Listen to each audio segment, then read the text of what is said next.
Bonjour, je suis l'ermite moderne. Bonjour toutes et à tous, ici l'Arite Moderne. Est-ce que je me suis pas rasé la barbe pendant plusieurs mois juste pour faire cette blague pourrie? Non. Et voilà, ça y est, déjà 2 ans. Je suis un petit peu plus vieux, un petit peu moins con. Encore que ça, je vous laisse juger. Et il s'en est passé des trucs cette année. Tellement que j'avais envie de faire un bilan à chaque mois, en fait. Il y a eu des succès, une vidéo est passée à 100 000 quand même, c'est pas... Coucou toi. J'ai un chat qui s'incruste, est-ce qu'on le voit sur la caméra? On le voit sur la caméra. Bon, il y a aussi eu des échecs, c'est vrai que j'ai pas mal enchaîné les vidéos pendant la période de décembre et pendant la période de l'été, parce qu'il y a eu pas mal de vidéos qu'on... J'irais pas jusqu'à dire bidées, surtout qu'elles ont un peu repris du poil de la bête en cours de route, mais c'était un petit peu dur quoi. Donc d'ailleurs c'est pendant cette année que j'ai gagné ma monétisation, dès les premiers mois mais quand même. Alors évidemment pas de quoi d'en faire des ronds de chapeau non plus, c'est vrai que je gagne en gros un SMIC mensuel pour 1 an, mais... C'est déjà ça, je veux dire, être payé pour faire ce qu'on aime, ça fait plaisir quand même. Bon, pour ce bilan, j'ai lancé une petite FAQ et j'ai eu pas mal de questions, donc on va y répondre. Moi je pense que la question elle est vite répondue. As-tu fait des études dans l'animation? Non, absolument pas. Tout ce que j'ai appris sur l'animation, je l'ai fait en autodidacte, voilà, sur le tas. Mais voilà, sinon non, absolument aucune connaissance de l'animation, le peu que j'ai fait c'était de la stop motion, avec des bouts de ficelle. Vite parti! Il faut empêcher Biff de voler la DeLorean dans le futur. D'accord, Doc, c'est vous le Doc, il faut se dépêcher. Oh, Zut. non, Vite, la voiture. attendez, c'est ma DeLorean! Oh. Dans ta boîte, banane. Aimerais-tu un jour faire une série ou un film d'animation? Pareil, non, en fait, parce que justement je n'ai aucune maîtrise dans ce domaine, j'ai tellement d'admiration pour ceux qui sont capables de le faire. Je peux citer par exemple Cartoon le Clown. Ce que nous voulons, c'est, je crois, ce que tout le monde veut, une bonne tranche de rigolade.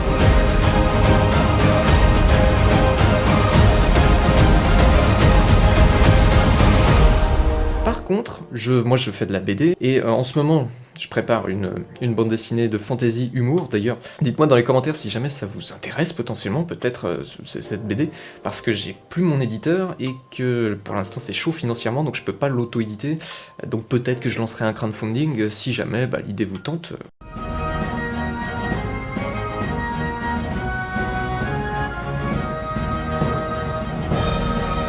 Donne-moi une armure! Je pars pour l'aventure!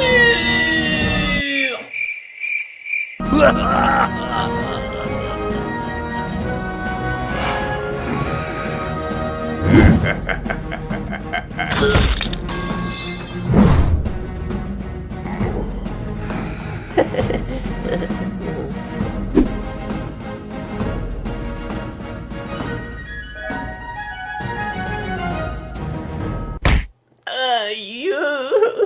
Donc cette bande dessinée, cette saga de bande dessinée que je prévois, je la verrais vraiment bien adaptée. Et en film d'animation, pourquoi pas, mais bon, quand on voit que, je sais pas, par exemple, les légendaires ont tellement galéré pour faire un film d'animation, alors que c'est quand même une saga qui s'est extrêmement bien vendue, je me dis qu'il y a peu de chances que le rendu soit correct. C'est vrai qu'il y a eu, Chasseur de Dragons, qui a eu une bonne adaptation, mais ça partait déjà d'un dessin animé, donc... Film, je suis pas sûr, mais je verrais extrêmement bien cette saga adaptée en série d'animation. J'imagine déjà d'ailleurs les voix des comédiens qui pourraient les doubler. Ça serait un vrai rêve, effectivement, et un petit peu l'aboutissement de ma carrière. Par contre, être à la barre d'un scénario de film, d'animation ou non d'ailleurs, oui, j'en rêverais. Que conseilles-tu aux petits youtubeurs pour gagner en visibilité? C'est une excellente question. Ce que je recommande en premier, c'est la régularité. Parce que ça permet déjà que l'algorithme comprenne un petit peu la niche que vous avez choisie. En plus, les gens vont s'habituer à ce que vous produisiez du contenu, donc ils savent que vous êtes actif. Donc à force, ça finit toujours un petit peu par payer, quoi. Par contre, je connais beaucoup de contre-exemples. Il y a de très bons youtubeurs qui publient une fois tous les 2 mois, par exemple, parce que ça, c'est le deuxième point très important, il faut mettre tout son cœur dans ce que vous faites. Ça, c'est hyper important, ça va se voir si cette vidéo a été travaillée, vraiment faite jusqu'au bout avec le cœur, c'est hyper important, et c'est mon deuxième conseil. Du coup, puisque c'est long à faire, la régularité c'est un petit peu dur, mais malgré tout, dès que vous avez terminé une vidéo, faut quand même en lancer une autre, quoi. Il faut être conscient de ses limites. Moi je sais que si je faisais une vidéo par semaine, je craquerais. Alors j'ai choisi une vidéo toutes les 2 semaines. Mais vous pouvez plus espacer ou moins, ça dépend de ce que vous êtes capable de faire. C'est un marathon YouTube, pas un sprint. Du coup, dernier conseil, n'abandonnez pas dès 1 an. Laissez-vous au minimum 2 ans. Parce que le début, c'est toujours le plus dur, et c'est plus ou moins long, ça dépend, il faut se forger une petite communauté, et c'est là où c'est compliqué. Je vous aurais aussi bien dit d'utiliser l'actualité pour vos vidéos, mais vu que je suis pas un exemple en la matière, je préfère rien dire. Pour que les gens s'abonnent aussi, je conseille quand même d'avoir une niche, parce que si vous faites une chaîne YouTube, ça peut marcher, hein, mais juste une chaîne YouTube un peu fouillie comme ça, aujourd'hui c'est quand même devenu vraiment dur de se faire repérer par un algorithme. D'ailleurs YouTube saura pas comment vous recommander. Donc une niche, voilà, ça c'est important, mais une niche qui vous plaise. Ça peut paraître hyper bateau ce que je suis en train de dire, mais sauf que c'est vrai que c'est hyper important. Moi par exemple, j'ai fait une chaîne de bande dessinée avant, et je pensais que ça serait une chaîne que je tiendrais jusqu'au bout.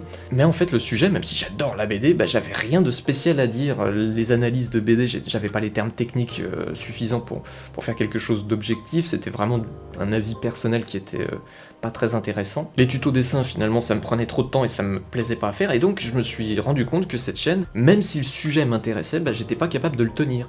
Alors que là, j'ai toujours un sujet sur l'animation, ça me pose jamais de problème. Donc voilà, ça c'est important quand même, réfléchissez bien au sujet de votre chaîne. Et puis bah voilà, bah, si vous êtes régulier et en plus que vous mettez tout votre cœur dans ce que vous faites, je pense que ça va finir par prendre. Quand et grâce à quoi es-tu devenu végétarien? Une question vachement plus personnelle. Eh ben, quand j'en ai aucune idée, je dirais bien il y a 10 ans. J'ai jamais été un grand viandard de toute façon, hein. Quand j'étais petit, je cachais la viande, voilà, pour faire croire que je l'avais mangée. Mais c'est vrai que je m'en passe assez facilement. Mais ce qui m'a fait, moi, arrêter, c'est tout simplement que j'aime les animaux, je me sens pas capable de les tuer. Donc si j'étais un loup, j'aurais pas bien le choix, mais vu que je suis un humain, bah j'ai ce choix-là et je le fais. Deuxième question, quelle thématique te touche le plus dans une fiction? Bonne question. Je pense que c'est quand le héros paraît cynique, paraît invulnérable comme ça, mais en fait il cache ses fragilités sous une carapace de dureté. Et quand la carapace se brise, on découvre toute sa fragilité et il devient vraiment très attachant et il se met à nu un petit peu devant le spectateur. Pas physiquement parce que sinon c'est un peu dégueu. Et je pense que c'est ce genre de personnage qui me touche le plus. Par exemple Jim Hawkins. Mais en thématique pure et dure, je dirais l'injustice. Ça peut vite me prendre aux tripes. Quand tu fais des reviews juste d'épisodes de dessins animés et non de films d'animation. Ouais, c'est déjà plus ou moins entamé en fait. En tout cas des séries d'animation. Je vais en faire beaucoup l'année prochaine. D'ailleurs peut-être un petit peu trop, va falloir que je trouve des sujets de films d'animation pour contrebalancer. Mais oui, des séries, j'ai plein d'idées en tête. Des épisodes, c'est plus rare. J'aime mieux parler d'un personnage. Mais oui, bah, c'est déjà plus ou moins ce que j'ai fait avec Kailou, donc ouais, ça peut carrément se faire. Deuxième question, pourquoi as-tu commencé YouTube? Ben... je sais pas. Je sais pas. Comme je vous dis, j'avais plein de chaînes avant, ça s'est pas fait du jour au lendemain. J'avais déjà essayé de faire quelque chose de professionnel à mon niveau à l'époque, avec BD dans ma bulle. Mais voilà, ce qui m'a lancé, c'est tout simplement Kung Fu Panda 4, je me suis dit c'est l'occasion de parler de l'animation parce que j'aime bien ça, et puis de fil en aiguille, j'ai fait une dizaine de vidéos la même semaine, dont Megamind, vice versa, j'avais fait Ratatouille que j'ai pas gardé, les Bad Guys que j'ai pas gardé, tous les Madagascar, j'ai gardé que le 1, mais voilà, j'ai publié un peu tout ça. J'ai vu que Megamind avait bien plu, donc de fil en aiguille j'ai continué, mais c'est vrai que je sais pas vraiment ce qui m'a fait persévérer. J'ai continué comme ça, vraiment d'arrache-pied, à essayer de fournir toujours quelque chose de plus qualitatif, et bah voilà, aujourd'hui on en est là. Mais bon, c'est aussi parce que YouTube c'est une plateforme où tu te sens un peu libre, où tu as directement accès à un public, et puis comme j'adore tester plein de moyens différents d'expression. Et donc troisième question, quel est ton auteur de dessins animés et de films d'animation préféré? De dessins animés, je dirais que c'est peut-être Romain Gadiou, qui a fait Rosie et Raymond, ça j'adore, donc ouais, Romain Gadiou. Pour les films, j'aurais bien dit, mettons Gore Verbinski, parce qu'il a fait Rango, sinon il a pas fait d'autres films d'animation, donc peut-être Tom Moore, parce que là, l'intégralité de son œuvre, ouais, impressionnant. Tom Moore, son style graphique, son univers, Tom Moore. Donc merci pour tes vidéos, elles sont vraiment sympas, merci à toi. Je voudrais juste connaître ta chaîne préférée, celle qui te rend le plus nostalgique aujourd'hui. Perso, j'ai du mal à choisir entre manga, Télétoon et Disney Channel. Donc chaîne de télé. Disney Channel, j'avais pas, mais c'est vrai qu'il y avait des trucs sympas. Il y avait Disney XD aussi qui avait l'air assez sympa. Manga non plus, j'ai pas connu Jetix, et j'aurais adoré connaître Jetix parce qu'il y avait plein de dessins animés super cool.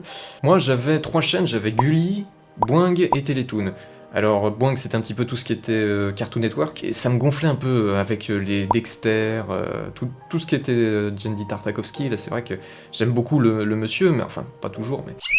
J'aime bien en général son univers, mais ouais, non, le laboratoire de Dexter, ça me foutait mal au crâne à force, il y avait les super nanas, bon, j'en avais un peu marre aussi. belle, bulle et rebelle. Il y avait aussi Johnny Test qui passait, au bout d'un moment ça commençait à me gonfler. Donc ça sera pas Boing. Gulli, je regardais pas souvent, j'aimais bien pour les films d'animation qui passaient Gulli, mais voilà c'est tout. Non bah oui c'était les Toons largement, j'ai découvert Untick, Angel's Friends, Raymond, tous les dessins animés que j'ai adoré pendant ma jeunesse, c'était les Toons. Donc, d'ailleurs, il y a une super vidéo où je suis cité, c'est assez incroyable, de Willou, je vous la recommande, je vous mets le lien, qui parle de Télétoon, alors bah, c'est parfait. Si vous voulez en savoir un peu plus sur la série, je vous conseille la vidéo de Passion Film d'animation, mais moi, je vais pas plus m'attarder sur le sujet. Je ne sais pas si tu regardes les dessins animés japonais, mais si c'est le cas, que préfères-tu entre les animés et les dessins animés cartoon? Bon, alors cartoon, tout ce qui est slapstick, moi ça me gonfle un petit peu, mais par contre, les dessins animés, c'est largement ce que je préfère, mais aussi parce que je m'y connais très peu, en fait, en animation japonaise, même si j'aime bien, ils sont très forts pour ce côté un peu émotionnel, un peu tire-larme, mais qui marche très bien. Par contre, les animés adaptations de manga, ça je déteste, j'ai énormément de mal parce que un épisode égale un chapitre, et donc l'action est vraiment étirée au possible, parfois ça va trop vite, paradoxalement, et puis il y a les épisodes filler, voilà. Mais je m'y connais pas assez. Donc pour ma part, ce sont les dessins animés, on est d'accord, South Park et Gumball, très bon choix. Gumball, j'ai très peu vu, j'ai découvert ça un peu trop tard, mais il faudra que je m'y mette à fond, et South Park c'est très sympa, même si moi du coup ça serait plus Sonic X et Raymond. Si tu devais regarder le même cartoon jusqu'à la fin de tes jours, lequel choisirais-tu? Bah, je pense que ce serait Raymond, parce que Sonic X, ça commencerait à me lasser, je pense, alors que Raymond, c'est drôle, donc l'humour... Ouais, je sais pas, ça peut lasser aussi, mais je pense que je tiendrai plus longtemps avec Raymond. Bienvenue dans mon casting, Margot. Est-ce que tu penses avoir les qualités requises? Et coiffer les cheveux? Tu sais coiffer les cheveux? Faire juste bomber la mèche suffisamment, comme ça? Parfait! Tu veux être ma nouvelle super meilleure amie pour la vie? Suivante! Quel est le cartoon qui, selon toi, manque le plus de visibilité, de reconnaissance? Raymond. Je tourne un petit peu en rond, je crois que les gens vont comprendre que j'ai pas beaucoup de culture. Sinon, il y en a d'autres qui sont assez sympas, je dirais. Il était une fois. C'était quand même assez sympa comme dessin animé, et c'est vrai qu'on en parle assez peu quand même. Il était une fois, c'était quand même très bien.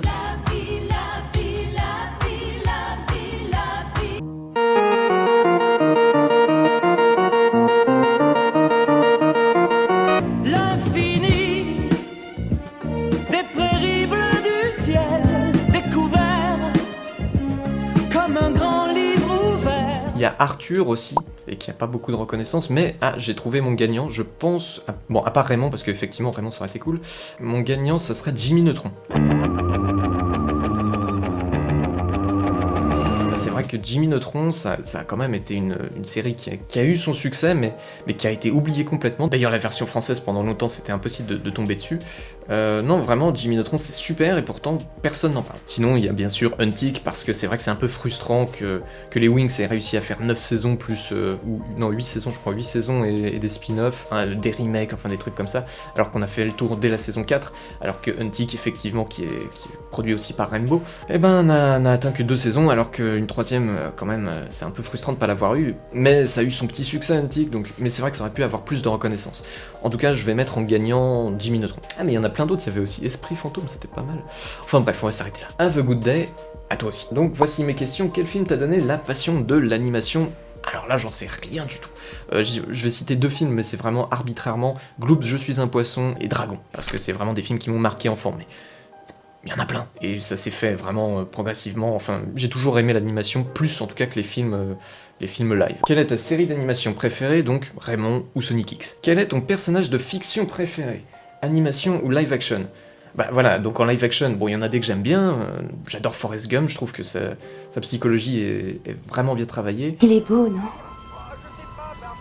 C'est la plus belle chose que j'ai vue de ma vie. Mais... il est normalement intelligent. Il est très intelligent. Un des plus intelligents de sa classe. Et en film d'animation, bah justement, je dirais que c'est Jim Hawkins, mon préféré, parce qu'effectivement, c'est un personnage que je trouve très attachant. Et dernière question, quel est ton style de musique préféré? Pop rock, je dirais. Mon groupe de musique préféré, c'est U2, et leur période pas punk, mais leur période, effectivement, quand ils faisaient du rock, mais qui tendait vers la pop, donc voilà, je dirais pop rock. Que penses-tu des méchants qui sont méchants juste parce qu'ils sont méchants, les J'arrive plus à parler. Les considères-tu comme de bons ou de mauvais méchants?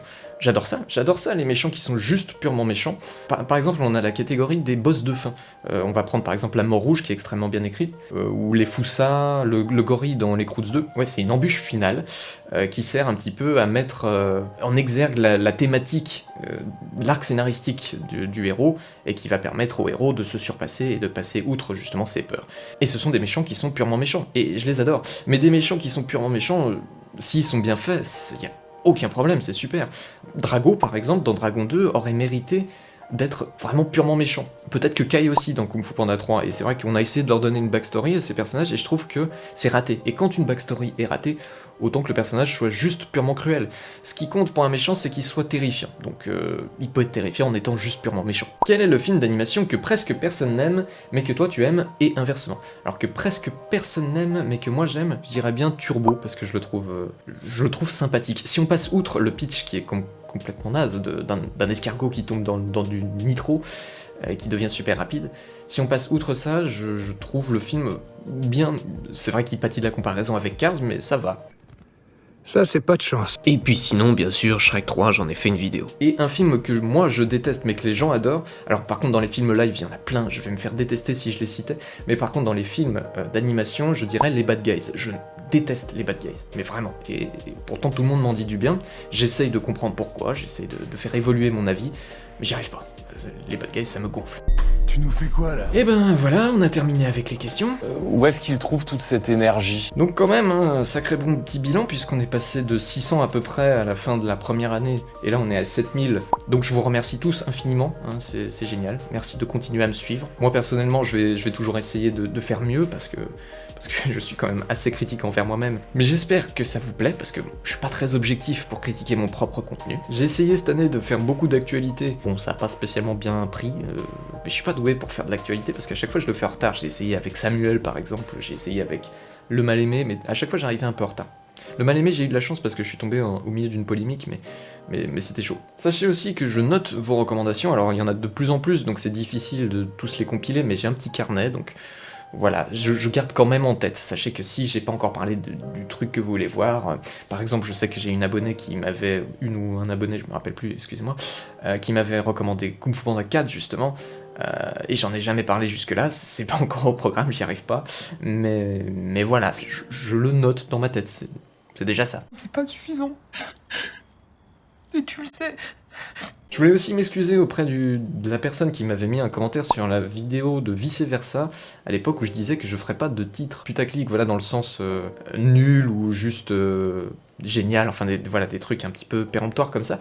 Mais en fait, j'y ai pris goût. Par contre, quand même, je mens pas sur ce que je dis. Il y a juste une fois où j'étais un petit peu roublard en mettant justement sur Kailou, où j'ai dit triste fin, voilà, on pensait un petit... Enfin, ça laisse entendre que c'est Kailou, la série, qui a eu des problèmes internes, alors que c'est juste la fin qui est triste de la série. T'es un menteur. Voilà, j'ai un petit peu joué sur les mots, mais sinon j'évite quand même de mettre des titres mensongers. D'ailleurs, je sais pas, j'évite, je veux pas le faire, mais malgré tout, j'ai quand même changé un petit peu d'opinion. Je fais quand même des titres un peu évocateurs comme Génial ou Nul ou Si nul que ça, enfin voilà. Donc, toutes mes excuses, je t'ai menti en disant que je le ferais pas, et donc pardon. Sachez aussi que je me suis créé un Tipeee, voilà, c'est tout récent, et je sais pas trop ce que ça va donner, mais si jamais le cœur vous en dit, pour essayer potentiellement d'améliorer mon matériel, j'aimerais beaucoup avoir un meilleur micro par exemple, n'hésitez pas. Après bien sûr, c'est pas une priorité, voilà, ne vous forcez surtout pas. Déjà le fait que vous mettiez des commentaires, des likes, tout ça, c'est déjà un énorme cadeau que vous me faites, donc voilà, ne vous mettez pas sur la paille pour moi. Si jamais on passe alors on va dire les 50 000 cette année, là, enfin l'année qui vient, je promets de danser en slip pour vous, voilà, c'est dit, donc abonnez-vous en masse, parce que tout le monde a envie de voir ça. Personne n'a envie de voir ça. Et ben voilà, une année de bouclée, dis donc ça fait du bien, j'ai plus envie de m'arrêter de parler, on est bien là comme ça. Bon, et ben je vous donne rendez-vous pour la prochaine vidéo qui va arriver très vite, parce que c'est pas celle-ci qui va faire le plus de vues de ma chaîne, et donc je vous dis à bientôt, à très très bientôt du coup, pour la prochaine, et à bientôt pour la prochaine.